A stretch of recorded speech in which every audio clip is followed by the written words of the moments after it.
అందరికీ మరణాత దేవుని యొక్క మహాకృపను బట్టి మరి సిలువ దినాల్లో మనం ఉన్నాం కాబట్టి దేవుని యొక్క వాక్యంలోనికి వెళ్ళి మనం దేవుని వాక్యాన్ని ధ్యానించుకుందారి. మార్కు సువార్త 14వ అధ్యాయము 53వ వచనం. వారు యేసును ప్రధాన యాజకుని యొద్దకు తీసుకుని పోయిరి. ప్రధాన యాజకులు, పెద్దలు, శాస్త్రులు అందరూ అతనితో కూడా వచ్చిరి. ప్రార్థన చేసుకుందారు.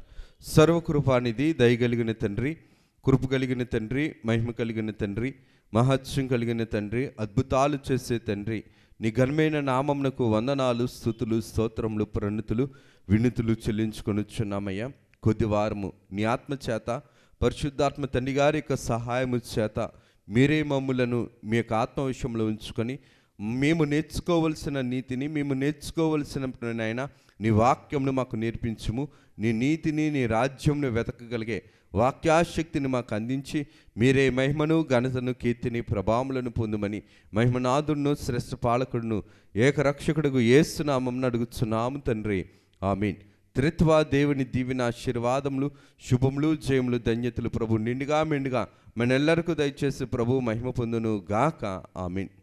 దేవుని యొక్క ఆత్మీయ కార్యక్రమంలో జాగ్రత్తగా మనం గమనించినట్లయితే సాధారణంగా యేసుక్రీస్తు ప్రభు యొక్క జీవితంలో మనం ఎన్నోసార్లు మనం వింటున్నాం.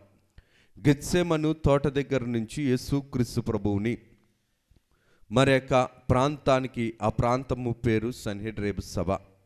ఈ సన్హెడ్రేబు సభకు తీసుకుని వెళ్ళినట్లుగా మరి అక్కడ ప్రభువుని అనేకమైన పర్యాయాలు బాధించినట్లుగా, బలహీనపు మాటలు మరి మాట్లాడినట్లుగా ప్రభు యొక్క జీవితంలో మనం చూడగలుగుతాం. వాక్యాన్ని బట్టి విశ్వాస యొక్క జీవితంలో కూడా దేవుని యొక్క వాక్యమును మనం నేర్చుకోవలసిన వారమై ఉన్నాం. దేవుని యొక్క వాక్య విషయాలను మనం నేర్చుకునేటప్పుడు దేవుడు యొక్క దృష్టిలో లోకము ఎంత అతిక్రమించింది, అక్రమముగా ఉంది, దేవుని యొక్క ఆత్మీయ జీవితాన్ని ఆశించని అపవాది స్వభావము ఏ విధముగా ఉండిపోయింది అని మనం ఈ యొక్క వాక్యంలో మనం చూడగలిగితే గనుక యేసుక్రీస్తు ప్రభును సన్హెడ్రేబు సభకు తీసుకుని వెళ్ళారు. యేసుక్రీస్తు ప్రభును సన్హెడ్రేబు సభలోనికి తీసుకుని వెళ్ళిన తర్వాత ఆ సభలో ఉన్న వారందరూ కూడా దేవుని యొక్క వ్యక్తులే, దేవునికి సంబంధించిన వారి భూలోకపు దృష్టిలో. కానీ ఆత్మీయ రీత్యంగా మనం గమనించగలిగితే కనుక వీరందరూ కూడా మరి ఎటువంటి పరిస్థితిలో ఉన్నారని అంటే అపవాది సంబంధకులుగా ఉన్నారు. అపవాది సంబంధమైన కార్యములు చేసేవారిగా, అపవాది యొక్క అంతస్తును పెంచేవారిగా, ఆత్మీయ జీవితాన్ని తుంచుకున్న వారిగా వీరి యొక్క బ్రతుకులను మనం ఈ యొక్క సన్హెడ్రేబు సభలో మనం చూడగలగం. అందుకనే ప్రభు యొక్క వాక్యంలో మనం చూడగలిగితే కనుక ఈ సన్హెడ్రేబు సభలో 3 తరగతుల వారు మనకు కనబడుతున్నారు. ఒకటి ఎవరనిస్తునంటే ప్రధాన యాజకులు, వీరు మొదటి వర్గము. రెండవది ఎవరనిస్తునంటే పెద్దలు, వీరు రెండవ వర్గము. మూడవది ఎవరనిస్తునంటే శాస్త్రులు. మొదటి వర్గము ప్రధాన యాజకుల వర్గము, రెండవ వర్గము పెద్దల వర్గము, మూడవ వర్గము శాస్త్రుల వర్గము. దేవుని యొక్క వాక్య క్రమంలో జాగ్రత్తగా గమనిస్తే గనక వీరందరూ కూడా దేవుని యొక్క నీతిని జరిగించటానికి తరతరాల నుంచి, వీరి పితరుల నుంచి వీరు ఎన్నుకోబడుచున్న, వీరు జరిగించుచున్న ఒక గొప్ప ఉన్నతమైన సభగా వీరికి వీరు అనుకున్నారు. కానీ యేసు ప్రభు యొక్క జీవితంలో, యేసు ప్రభు యొక్క సిలువ కార్యక్రమంలో ముఖ్యంగా మనం గమనించినట్లయితే కనుక ఆ చివరి రోజున ఈ సభ ఎవరి వశంలోనికి వెళ్ళిపోయిందంటే అపవాది వశంలోనికి వెళ్ళిపోయింది. వీరి యొక్క హృదయాలంతా కూడా అంధకార సంబంధమైన, పాపాంధకార సంబంధమైన, గాఢాంధకార సంబంధమైన, మరణాంధకార సంబంధమైన బ్రతుకు కలిగిన వారిగా వీరి యొక్క స్వభావము, వీరి యొక్క మాటలు, వీరి యొక్క జీవితము కనబడుతుంది. ఎందుకు ఈ మాటల గురించి, ఈ సభను గురించి మనం తెలుసుకోవాలని అంటే అపవాది సంఘముగా ఏర్పడ్డారు వీరు. పేరుకైతే దేవుని యొక్క ఏర్పాటు, దైవ సంబంధమైన ధర్మశాస్త్రాన్ని నెరవేర్చే సభగాను సంఘముగాను ఉన్నారు. కానీ పెద్దలైన వారు, ఈ పెద్దలైన వారు దేనికి స్థానం ఇచ్చారంటే అపవాదికి స్థానం ఇచ్చారు. లోకానికి, లోక సంబంధమైన అధికారికి, లోక సంబంధమైన స్థాయికి వీరు ప్రాముఖ్యత ఇవ్వటాన్ని బట్టి పరలోకంలో వచ్చిన దేవుని యొక్క నీతిని గ్రహించలేని అర్ధజ్ఞానులుగాను, లేదంటే గనక గాఢాంధకారమును ఆశ్రయము పొంది దేవుని యొక్క మహిమను చూడలేని అంధకార సంబంధులుగాను ఈ పెద్దలైన వారు ఈ సన్హెద్రీను సభలో ఉన్నవారు ఉండిపోయారు. అందుకనే దేవుని యొక్క వాక్యక్రమంలో జాగ్రత్తగా మనం చరిత్రను బట్టి కూడా చూసినట్లయితే ఈ సన్హెద్రీను సభలో ఉన్నటువంటి ఈ 3 వర్గాల వారు కూడా దేవుని గురించి, ధర్మశాస్త్రం గురించి, దేవుని యొక్క మందిరం గురించి పితరుల నుంచి చాలా ఎక్కువగా జ్ఞానము కలిగిన వారని వీరి యొక్క ఆశ, వీరి యొక్క స్వభావము. మాకు పితరుల దగ్గర నుంచి అన్ని విషయాలు తెలుసు, మా పితరులు దేవుని యొక్క స్థానము పొందిన వారు, దేవుని యొక్క స్థితిలో ఎంతో ఉన్నతంగా ఆశీర్వదింపబడిన వారు కాబట్టి మేము ఈ స్థితిలో ఉన్నామని చెప్పుకుంటూ దేవుడి యొక్క నీతిని గ్రహించలేని అవినీతిలో సభ కలిగిన సభగా ఈ సన్హెద్రీను సభను మనం జ్ఞప్తిలోనికి తెచ్చుకోవలసిన వారమైనాం. ఎందుకు ఈ మాటను నేను జ్ఞాపకం చేస్తున్నాను అంటే, ఈ యొక్క సన్హెద్రీను సభ ఎవరి యొక్క స్వాధీనంలో ఉన్నదని అంటే రోమా ప్రభుత్వము యొక్క స్వాధీనంలో ఉన్నది. యేసుక్రీస్తు ప్రభు సిలువకు అప్పగింపబడుతున్న సమయంలో రోమా ప్రభుత్వం వారు ఆధిపత్యము ఎక్కువగా కొనసాగుతున్నది కాబట్టి యెరూషలేములో ఉన్న ఈ యొక్క మందిరంలో దక్షిణ భాగము వైపు ఉన్నటువంటి ఈ సన్హెద్రీను సభ యొక్క అధికారము ఎవరి చేతిలోనికి వెళ్ళిపోయిందని అంటే రోమా ప్రభుత్వపు చేతిలోనికి వెళ్ళిపోయింది.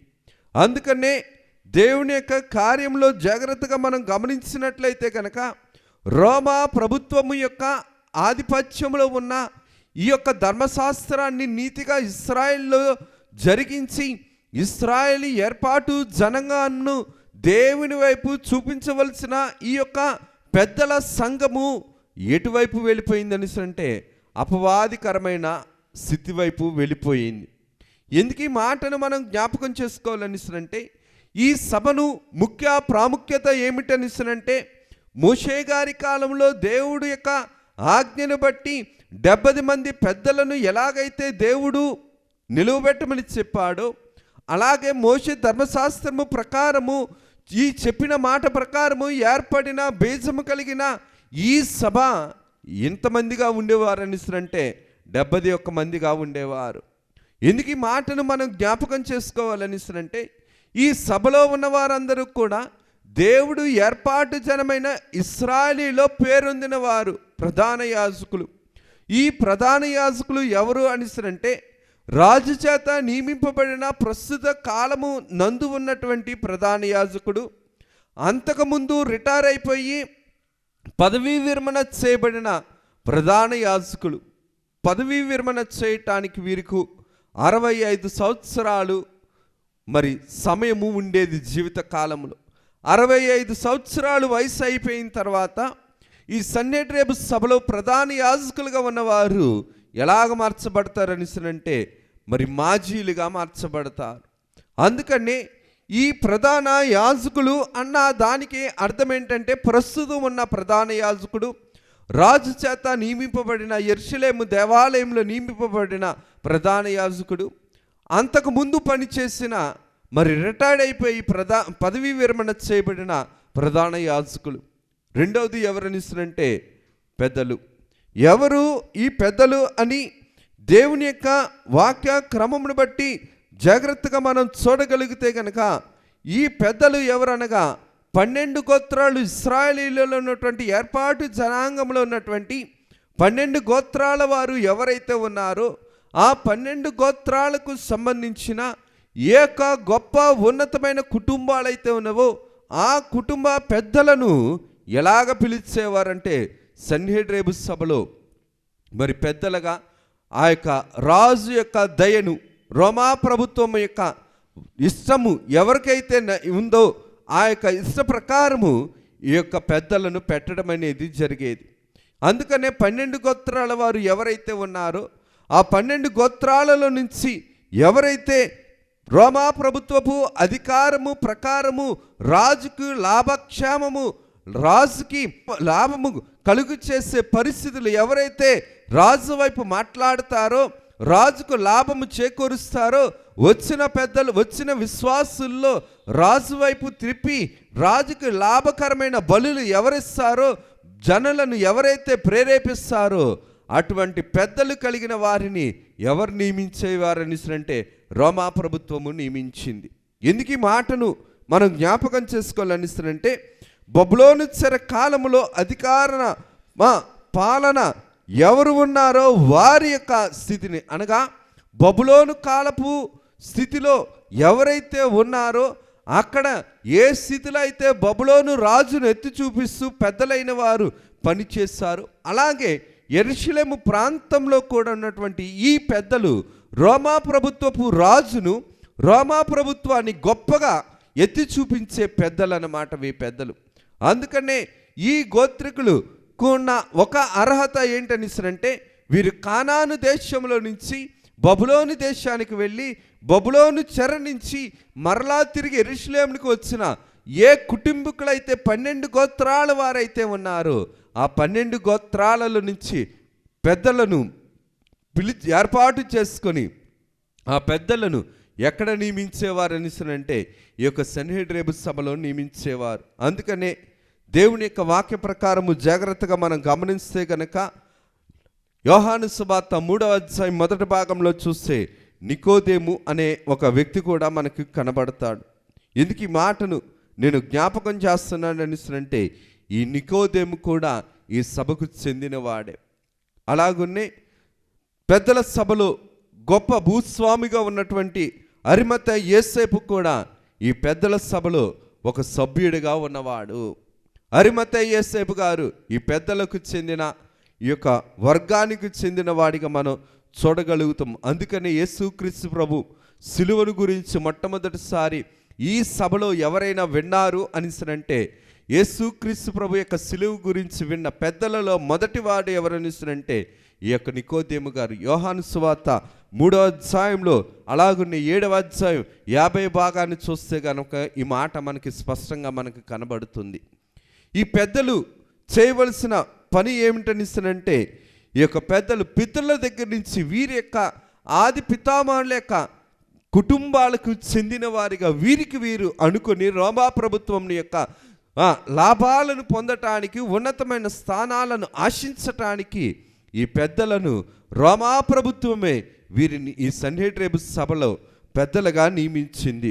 ఎందుకు ఈ మాటను నేను జ్ఞాపకం చేస్తున్నాను అనిసనంటే, ఈ సన్హెద్రిబు సభలో ఉన్నటువంటి ఈ యొక్క ప్రధాన యాజకులు అవ్వచ్చు, ఈ పెద్దలు అవ్వచ్చు, 3వ భాగము ఎవరనిసరంటే శాస్త్రులు అవ్వచ్చు, వీరందరూ పనిచేసేది ఎవరి కోసం అనిసరంటే, ఒకటి వారి స్థానాలు, వారి కుటుంబాలు తరతరాలు వారి స్థానాల్లో బ్రతకడానికి, రెండవది ఏంటనిసనంటే రోమా ప్రభుత్వపు యొక్క రాజును ఉన్నతముగా ఎత్తి చూపించటానికి, ఆ రోమా ప్రభుత్వము యొక్క రాజు యొక్క దయను పొందటానికి ఈ యొక్క సభ పెద్దలు కానీ, ప్రధాన యాజకులు కానీ, శాస్త్రులు కానీ, శాస్త్రులు ఉన్నటువంటి పరిసయ్యులు కానీ, సద్దూకయ్యులు కానీ వీరి యొక్క ఉన్నతమైన ఒకే ఒక గోల్, ఒకే ఒక ఉన్నతమైన సంకల్పం ఏంటనిసంటే, వీరి స్థానాలు తరతరాలు ఆ యొక్క మందిరంలో స్థిరపడాలి.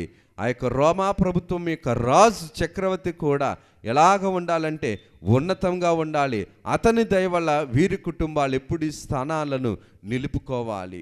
3వ వర్గము చూసినట్లయితే కనుక ఈ 3వ వర్గము ఎవరనిస్తానంటే శాస్త్రులు.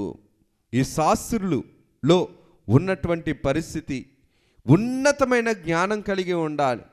మనం కూడా వాక్యంలో జాగ్రత్తగా మనం గమనిస్తే అపోస్తలుల కార్యాలు 5:34లో చూడగలిగితే, గమాలీయేలు గారు అనే ఒక ధర్మశాస్త్ర ఉపదేశుడు, ఘనత నొందిన ధర్మశాస్త్ర ఉపదేశకుడు, ఈయన ఒక గొప్ప ధర్మశాస్త్ర నిపుణులుగా యూదా చరిత్రలో ఇతనికి ఒక మంచి పేరుంది. ఇటువంటి ధర్మశాస్త్ర నిపుణులు ఏం చేయాలనిసినంటే, ఆ యెరూషలేము మందిరానికి వచ్చేటప్పుడు వారి యొక్క పాప ప్రక్షాళన కోసం ఆ వంక మీద రాజుకి లాభం ఇవ్వటానికి ఆ వచ్చిన జనాలను ఏం చేయాలనిసినంటే వారిని బలి వైపు నడిపించగలగాలి. ధర్మశాస్త్రము విషయంలో వీరు బాగా బోధించగలిగి ఉండాలి. మనకి క్రైస్తవ సమాజంగా కూడుకున్న స్థితిని సంఘము, మందిరము ఎలాగైతే చర్చ్ అనేసి ఎలాగైతే అంటామో, యూదులు కూడా వారు ధర్మశాస్త్రాన్ని బోధించడానికి ప్రార్థనా కూడికగా ఏర్పరచుకున్న స్థలము ఏ స్థలము అనేసనంటే ఈ సినగోగులు. ఈ సినగోగుల్లో ఉన్నతమైన బోధను బోధించగలిగే ధర్మశాస్త్రోపదేశకులుగా ఉండి గొప్ప పేరు పొందిన వారుగా ఉండేవారు ఎవరు అనేసరంటే ఈ యొక్క శాస్త్రులు. ఈ శాస్త్రులకి ఏం తెలిసి ఉండాలనిసరంటే బాగా ధర్మశాస్త్రం తెలిసి ఉండాలి. రెండవది ఏంటనిసనంటే మనిషిలో పాపాన్ని ఎత్తి చూపించి ఆ పాపాన్ని బట్టి రోమా ప్రభుత్వపు చక్రవర్తికి లాభము చేకూర్చేలాగా ఈ మందిరంలో బలికి ప్రోత్సాహపరిచేవారిగా ఉండాలి. ఎందుకు ఈ మాటను నేను జ్ఞాపకం చేస్తున్నాను అనేసనంటే దేవుని యొక్క స్థితిని జాగ్రత్తగా మనం చూడగలిగితే కనుక ఈ శాస్త్రుల్లోనే పరిసయ్యులు అనే వారి యొక్క వర్గం ఉండేది. ఈ పరిసయ్యుల వర్గం కాకుండా సద్దూకయ్యులు అనే ఒక వర్గం కూడా ఉంటుంది. వీరు ఈ శాస్త్రుల యొక్క గుంపులో ఒక గుంపు వారనమాట. మొదటి వర్గమేమో యాజకులు, ప్రధాన యాజకులు, ఒకటి ప్రస్తుతం పదవిలో ఉన్నవారు, పదవీ విరమణ చేసిన వారు. అలాగునే రెండవ వర్గము ఎవరనిసనంటే పెద్దలు, 12 గోత్రాలకు సంబంధించిన ఆది పితామహుల కాలం నుంచి వచ్చిన వారు. వీరు ట్యాక్స్ ఆఫీసర్గా పనిచేసేవారు. మూడవ వర్గం వారు శాస్త్రులు. ఈ శాస్త్రుల యొక్క వర్గములో పరిసయ్యులు ఉండేవారు, సద్దూకయ్యులు ఉండేవారు. ఎందుకు ఈ మాటను నేను జ్ఞాపకం చేస్తున్నాను అనేసనంటే శాస్త్రులు వరుసలో వర్గంలో ఉన్నటువంటి ఈ పరిసయ్యులు పాత నిబంధన గ్రంథంలో ఉన్న అద్భుతాలను, పాత నిబంధనలో ఉన్న మృతుల పునరుద్ధానమును నమ్మేవారు.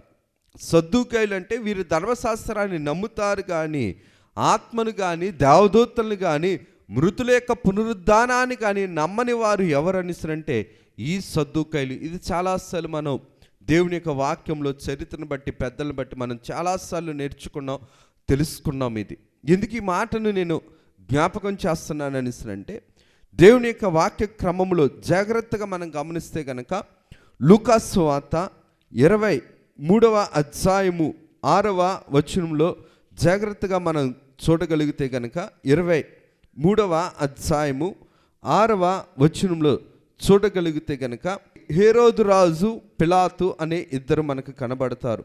పిలాతు ఈ మాట విని ఈ మనుష్యుడు గలీలయుడా అని అడిగి ఆయన హేరోదు అధికారము క్రింద ఉన్న ప్రదేశపు వాడని తెలుసుకొని హేరోదు నొద్దకు ఆయన్ను పంపివేసెను. ఎందుకు ఈ మాటను నేను జ్ఞాపకం చేస్తానంటే ఇదే అధ్యాయంలో 12వ వచనాన్ని చూస్తే అంతకుముందు హేరోదును పిలాతును ఒకరినొకడు శత్రువులై ఉండి ఆ దినమునన్నే ఒకరినొకడు మిత్రులై ఉండిరి. చూడండి, దేవుని యొక్క వాక్య క్రమములో జాగ్రత్తగా మనం వాక్యాన్ని గమనించినట్లయితే కనుక ఇందాక మనం చదువుకున్న సన్హెడ్రేబు సభ చరిత్రలో ఉన్నటువంటి అభిషేకింపబడిన ప్రధాన యాజకులుగా ఉన్న ఈ యొక్క ప్రధాన యాజకులు కానీ 24 వారాలు తర్ఫీదు పొంది దేవుని యొక్క ధర్మశాస్త్రం పట్ల నిబద్ధత, నీతి కలిగి దేవుని యొక్క చిత్తము ప్రకారము ఉండగలిగిన ఈ పెద్దలు ఎవరిలోనైనా సరే దేవుని ధర్మశాస్త్రాన్ని వినేవారే కానీ విని నెరవేర్చేవారు కాదు. వీరందరూ కూడా వారి యొక్క స్థానాలను వారు నిలుపుకోవడం వారికి కావాలి. అందుకనే ప్రభువు అంటున్నారు, వీరు సమాజ మందిరంలో ఉన్నతమైన స్థానాలను, పదవులను ఆశించి ప్రజల్లో ఉన్నతమైన వారిగా ఎదగాలని వీరు కోరుకున్నారే కానీ ఆత్మీయ జీవితంలో వీరు ధర్మశాస్త్రాన్ని బోధిస్తున్నారు. ధర్మశాస్త్రం బ్రతికించడం కోసం, ధర్మశాస్త్రాన్ని ఉంచడం కోసం, పోషించడం కోసం, తర్వాత తరాలకి నీతిగా అందించడం కోసం ఉండవలసిన ఈ పెద్దలు ధర్మశాస్త్రము బోధించుతున్న ఈ మందిరమును ఎలాగ మలిచారనిసనంటే ఒక వ్యాపార సంస్థగా మలిచేశారు. వీరికి కావాల్సింది ఏంటంటే లాభం, వీరికి కావాల్సింది ఏంటంటే ధనం, వీరికి కావాల్సింది ఏంటంటే వీరి బిడ్డలు ధనం ఉంటే, పదవుల్లో ఉంటే ఉన్నతంగా ఉంటారు. వీరికి కావాల్సింది ఏంటంటే రోమా చక్రవర్తి యొక్క దయ పొందితే చాలు, ధర్మశాస్త్రం ఎలాగున్నా పర్వాలేదు.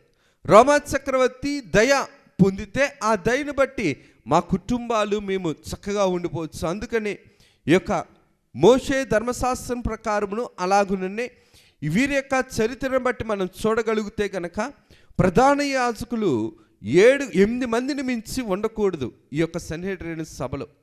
కానీ వీరు ఈ యొక్క స్థితిని బట్టి కాదు, కానీ రోమా చక్రవర్తి దయ ఉంటే కనుక ఎంతమంది అయినా సరే ఉండొచ్చు. బైబిల్ గ్రంథంలో కూడా చరిత్రను బట్టి మనం చూడగలిగితే కనుక హన్నా కనబడతాడు. హన్నాకు ఉన్న 5 పిల్లలు మనకు కనబడతారు. హన్నా కయాప అల్లుడు కనబడతాడు. కయాప మనవడుగా కూడా మనకు కనబడతాడు. 8 మందిని దాటి ఎలాగ ఉండకూడదు అనిసరంటే ఈ యొక్క సభలో ప్రధాన యాజకులుగా కానీ వీరు ఎలాగుండేవారు అనిసరంటే వీటేమీ కాదు, కానీ రోమా చక్రవర్తి యొక్క దయ ఉంటే చాలు, మనం ఈ స్థానంలో మనం ఇక్కడ ఉండగలం. దేవుని ధర్మశాస్త్రాన్ని నెగ్గించడానికి, దేవుని ధర్మశాస్త్రాన్ని బోధించటానికి, దేవుని ధర్మశాస్త్రాన్ని నేర్పించడానికి, దేవుని ధర్మశాస్త్రాన్ని ఇశ్రాయేలీయుల యొక్క సమాజంలో బ్రతికించడానికి ఉండవలసిన వీరు ఎవరిని ఆశించేవారనిసరంటే రోమా చక్రవర్తి దయను ఆశించేవారు. వీరి పదవులను ఆశించేవారు, వీరు స్థానాలను ఆశించేవారు. వీరు దేనిని మర్చిపోయారనిసరంటే ధర్మశాస్త్రాన్ని నెరవేర్చడం మర్చిపోయారు. ధర్మశాస్త్రాన్ని క్రియారూపకంగా నెరవేర్చడం మర్చిపోయి దేనిని జ్ఞాపకం పెట్టుకున్నారనిసరంటే వచ్చిన ప్రజల చేత పస్కా పండుగ రోజున ఎంతోమంది ఎన్నో దేశాల నుంచి వస్తున్నారు. వారి దగ్గర నుంచి బలుల రూపంలో ఏం చేయాలి అనిసనంటే ధనాన్ని అద్దించాలి. లోకంలో కూడా మనం కూడా లోకంలో జాగ్రత్తగా గమనిస్తే కొన్ని టెంపుల్స్ ఉంటాయి. గోదానం చేస్తారు. గోదానం చేయటానికి ఎవరైనా వెళితే కనుక ఆ టెంపుల్స్లో ఉన్నవారు ఎంత జాగ్రత్తగా లాభార్జన చేస్తారంటే, అమ్మా మీరు తీసుకొచ్చిన గోవు ఎటువంటిదో తెలియదు, అది బయట గోవు కాబట్టి దానిని మీరు తీసుకొని వస్తే కనుక దానిలో ఏమన్నా జబ్బులు ఉంటే కనుక ఆ గోవులో ఉన్నటువంటి తెగులు మా దగ్గర మంచిగా ఉన్న గోవులన్నిటికి కూడా, ఆవులన్నిటికి కూడా అంటుకొని వాటికి కూడా జబ్బు అయిపోతుంది. కనుక మీరేం చేయాలని అంటే బయట గోవుల్ని తీసుకొని వస్తే మేము అంగీకరించాం గోదానానికి. మా దగ్గర మేమే గోవును అమ్ముతాం, ఆ గోవును మీరు కొనుక్కోవాలి. అది ఒక 40,000, 50,000, 30,000 ఎంతో డబ్బు వారిదే, గోవు వారిదే. ఎందుకని? గోవు నుంచి లాభాన్ని ఆశించి ఆ గోవు వాళ్ళ దగ్గరే ఉంటుంది, ఆ వచ్చే డబ్బు కూడా వారి దగ్గర ఉంటుంది. అదే బయట గోవు కొనుక్కున్నాడు అనుకోండి, లాభం వాడికి వెళ్ళిపోద్ది, గోవు ఒక్కటే ఉంటుంది.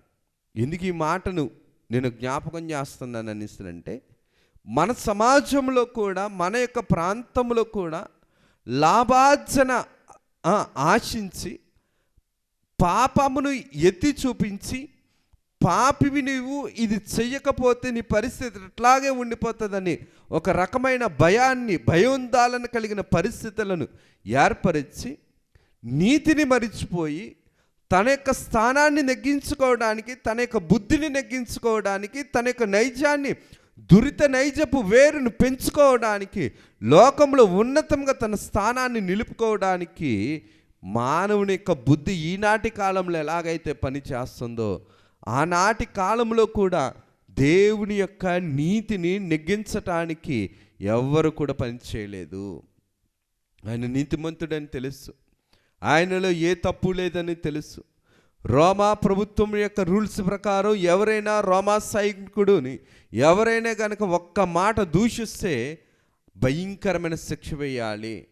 కానీ రోమా సైనికుడిని పేతురు గారు కత్తి తీసుకొని చెవి నరికాడు. కానీ ఈ నీతిమంతుల సభని చెప్పుకుంటున్నారు. కానీ ఇది ప్రభువు యొక్క దృష్టిలో ఎటువంటిది అనిసనంటే, మన కీర్తనలో మనం దుష్టుల ఆలోచన చెప్పినప్పుడు ఒక పాపుల మార్గమును నిలువుక అపహాసకులు కూర్చున్న చోట కూర్చుండక అన్నట్లు వీరందరూ కూడా ధర్మశాస్త్రాన్ని అపహాసపాలు చేస్తున్న పాపంలో ప్రావీణ్యత కలిగిన పెద్దలు ఎవరనిస్తానంటే ఈ యొక్క సన్హెడ్రేబు సభవారు. పాపములో ఆరితేరిపోయి వారి లాభాపేక్షను నెగ్గించుకోవడానికి పెద్ద మనసు చేసుకున్న పాపంలో తేరిపోయిన పెద్దలు ఎవరనిసినంటే ఈ యొక్క సన్హెడ్రేబు సభ వారు. ఈ సన్హెడ్రేబు సభలో ఉన్నటువంటి ఈ 71 మంది కూడా ఏం చేస్తున్నారనిసినంటే దేవునిని తరపున ఉండకుండా అపవాది తరపున ఉన్నవారు. ఈ సభలో మనం జాగ్రత్తగా గమనిస్తే అరిమతయి యోసేపు గారు ఈ యొక్క సభలో ఒక వర్గానికి చెందినవాడిగా మనం చూడగలుగుతున్నాం. అలాగున్నే నికోదేము గారిని మనం చూడగలుగుతాం. అలాగున్నే గమానీయులు గారిని మనం చూడగలుగుతాం.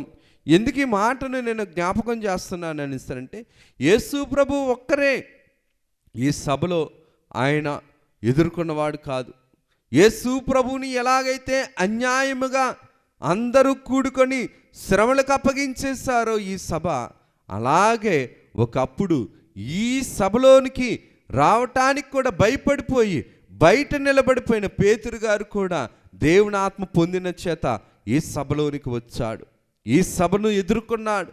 ఈ సభలో ద్వారా హతసాక్షిగా మార్చబడిపోయాడు. అలాగున్నే యోహాను గారు అవ్వచ్చు, అలాగున్నే స్టెఫన్ గారు అవ్వచ్చు, అలాగున్నే అపోస్తలుడైన పౌలు గారు అవ్వచ్చు. వీరందరూ కూడా ఏమయ్యారనిసినంటే ఈ సన్హెడ్రేబు సభను ఎదుర్కొని ఈ సన్హెడ్రేబు సభ ద్వారా శిక్షపాలై ఈ సన్హెడ్రేబు సభ ద్వారా ఏమయ్యారనిసినంటే తమ నైజ బుద్ధిని తాము నెగ్గించుకుంటూ దేవుని యొక్క నీతిని మరిచిపోయారు, దేవుని క్రమమును మరిచిపోయారు, దేవుని యొక్క వాక్యాన్ని మరిచిపోయారు, దేవుని యొక్క నీతిని బోధించవలసిన వారి యొక్క నీతి క్రియలన్నింటినీ కూడా మరిచిపోయి ఏం చేశారనిసినంటే నీతిమంతుడగు యేసుక్రీస్తు ప్రభువుని అపహాస్యపాలు చేశారు, యేసుక్రీస్తు ప్రభువుని నిందల పాలు చేశారు, యేసుక్రీస్తు ప్రభువుని శ్రమల పాలు చేశారు. అందుకనే ప్రపంచంలో ఉన్నటువంటి యూదుల్లో ఉన్నటువంటి అందరి నిపుణుల్ని తీసుకొని వచ్చి ఈ యొక్క మందిరంలో ఒక గొప్ప స్థానాన్ని వాళ్ళకి ఇచ్చారు. ప్రపంచంలో ఉన్నటువంటి యూదులందరూ వచ్చి ఈ యొక్క స్థానం కోసం ఎంతో ఆశపడేవారు. ఎందుకనిసంటే ఇది ప్రపంచంలోనే గుర్తింపు కలిగిన గొప్ప ఉన్నతమైన స్థానము. ఏ స్థానము అనిసంటే ఈ యొక్క సన్హెడ్రేబు సభ. ఈ సభలో దేవుని యొక్క కార్యమును, దేవుని యొక్క చిత్తమును పోషించుకోవలసిన, నెరవేర్పు చేయవలసిన ధర్మశాస్త్రములో నైపుణ్యం కలిగిన వీరందరూ కూడా ప్రజలకు మేలు చేయాలి. ప్రజలకు మేలు చేయటం పోవటం కాక ఏం చేశారంటే ప్రజల్ని నీతిమంతుడగు దేవునికి వ్యతిరేకంగా మలిచేశారు.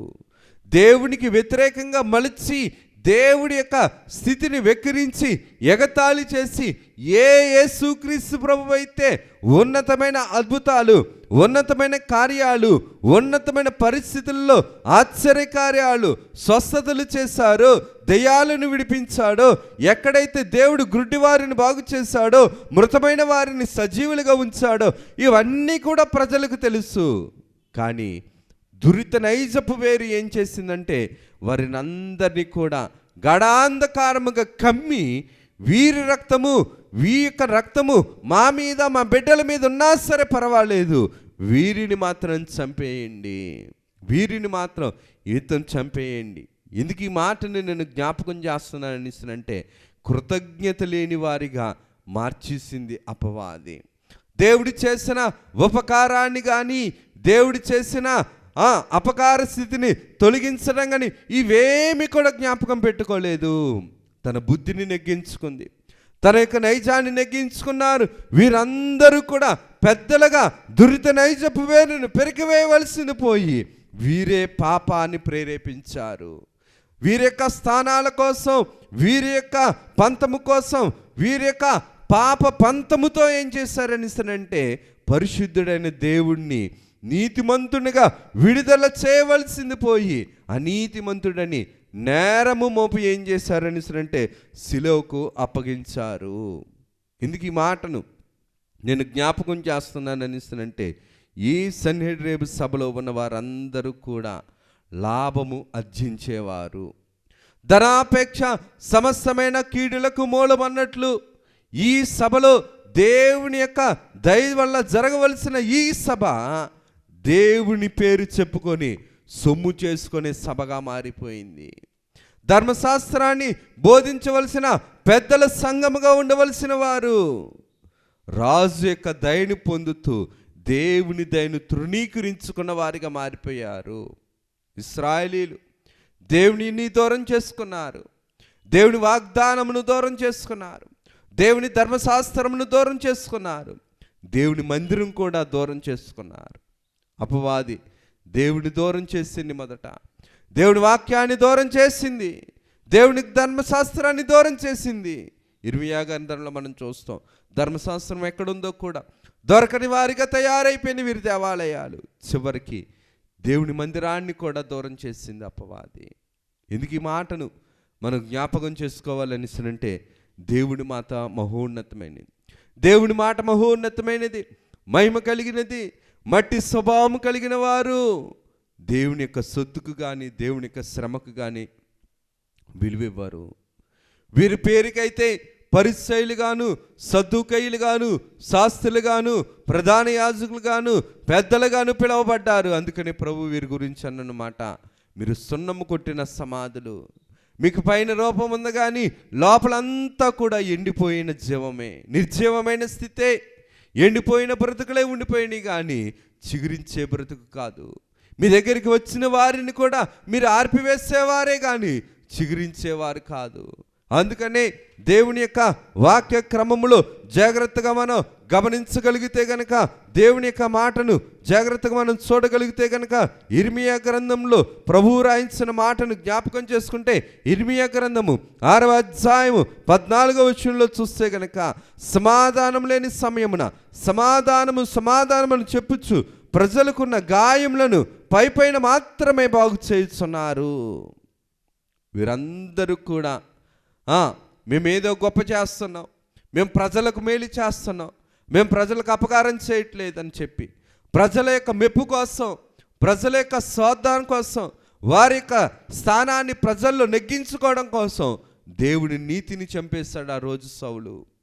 రాజైన సౌలు ఎలాగైతే దేవుని నీతి ప్రకారం జరగకుండా ఈ యొక్క సమూయేలు గారు చేయవలసిన పనిని తను చేసి కీడింది తెచ్చుకున్నాడు, వీరిలో బుద్ధి కూడా ఏమైందనిసనంటే, రాజుని యొక్క దయను పొందడానికి చూసుకున్నారు కానీ, మనుషుల దయనే చూసుకున్నారు కానీ దేవుని దయను కోరుకోలేదు.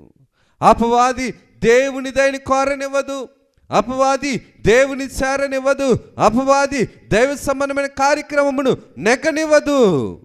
దేవుని ప్రజల పట్ల కూడా అలాగే నెరవేర్పు లేకుండా చేసుకొని వచ్చింది.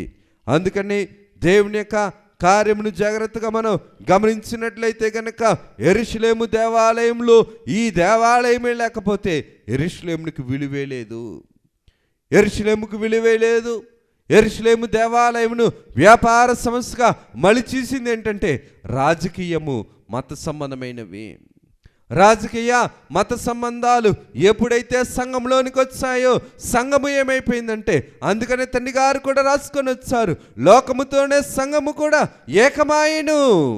ఆనాడు ఈ పెద్దల సంఘము ఏమైందంటే లోకముతోనే ఏకమైపోయింది. లోకముతో ఏకమై ఎన్నికైన దేవుని ఎన్నిక కలిగిన ఈ ప్రజలు ఏర్పాటును పాడు చేసుకున్నారు. ఏర్పాటు చేసిన దేవుడిని, సృష్టికర్త యొక్క దయను పాడు చేసుకున్నారు. సృష్టికర్త యొక్క చావుకు కారణమయ్యారు. అందుకని ఇస్కరియోతు యోధా విషయంలో ప్రభువు చెప్తున్న మాట, ఇటువంటి వాడు పుట్టకుండా ఉండటం మేలు కదా, అట్టివాడు పుట్టకుండా ఉండటం మేలు కదా. పాపము ఏం చేసిందని అంటే దేవుని యొక్క నీతిని చంపింది, దేవుణ్ణి చంపింది, దేవుని అద్భుతాలను చంపింది, దేవుని యొక్క సూచక్రియలను చంపింది, దేవుని యొక్క మహిమ కార్యక్రమాలను చంపింది. ఎందుకంటే లాభము, వారికి కావాల్సిన లాభార్జన.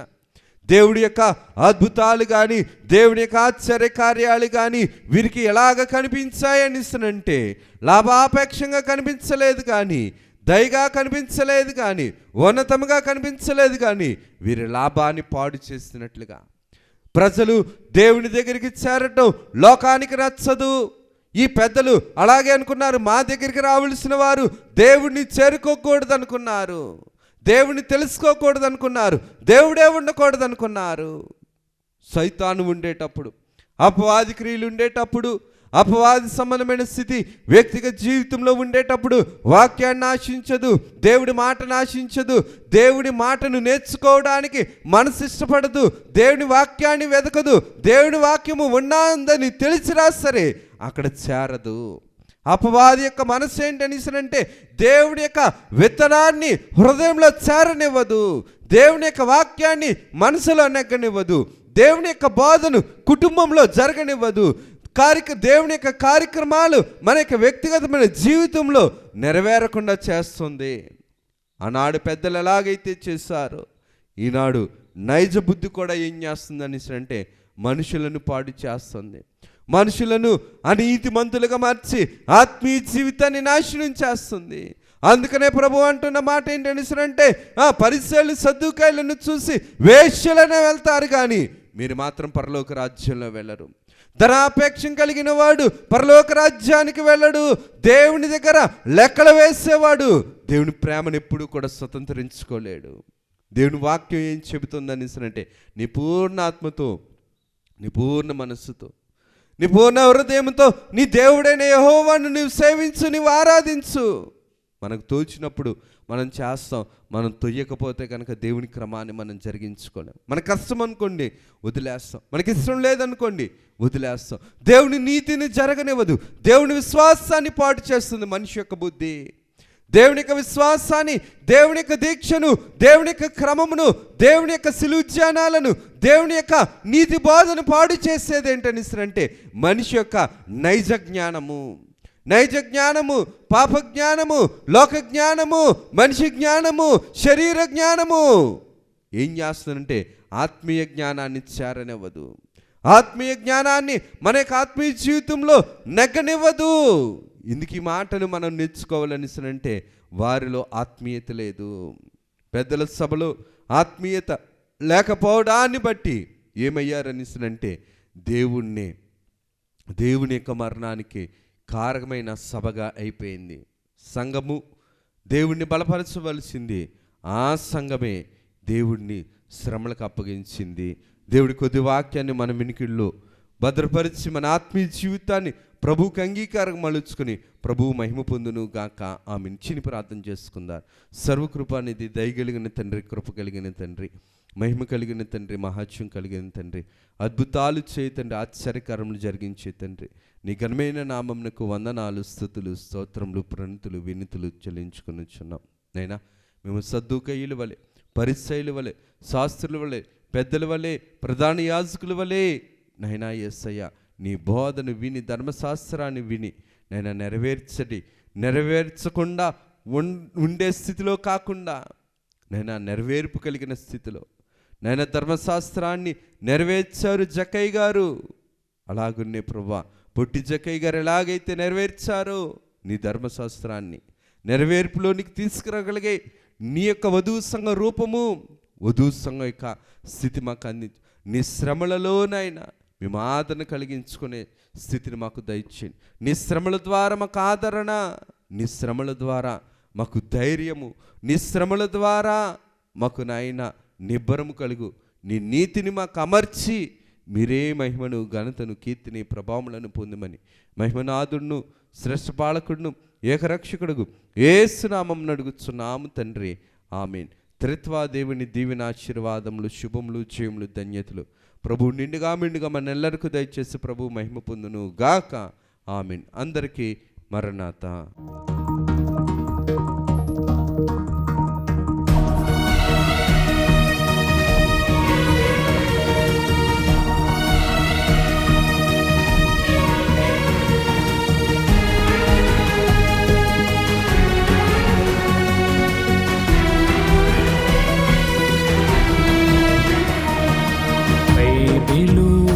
ప్రకటన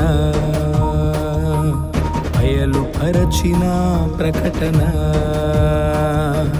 యేసయ్య ప్రకటన, దాసయ్య ప్రకటన, పరలోక ప్రకటన, పరిశుద్ధ ప్రకటన, యేసయ్య ప్రకటన, దాసయ్య ప్రకటన, పరలోక ప్రకటన పరిశుద్ధ ప్రకటన.